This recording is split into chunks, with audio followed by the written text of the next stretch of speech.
नवी मुंबई नेरूळ येथे माझ्या मागे जो प्लॉट आहे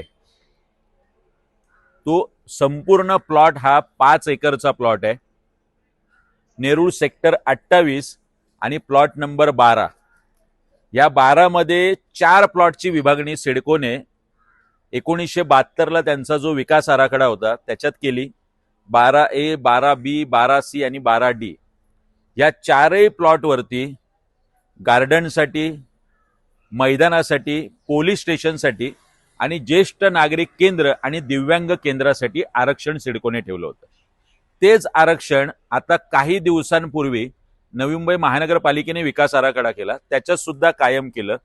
मात्र तरी सुद्धा सिडकोने या प्लॉटचं सोडत काढली आणि गामी नावाच्या बिल्डरला हा प्लॉट विकण्यात आलेला आहे।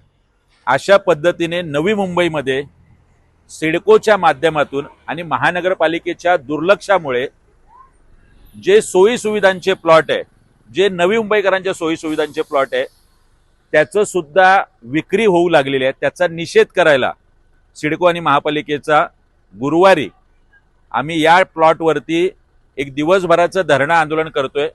नवी मुंबईकरांना आणि नेरूळकरांना माझी विनंती आहे, आपण सगळ्यांनी सुद्धा गुरुवार 4 डिसेंबरला सकाळी 10 वाजता ज्वेल ऑफ नवी मुंबईच्या समोर हा प्लॉट आहे, तिथे मोठ्या संख्येने यावं आणि याचा निषेध करावा। माझ्या चॅनलला सबस्क्राइब करा आणि बेल आयकॉन दाबा, जेणेकरून तुम्हाला माझे नवीन व्हिडिओ मिळतील।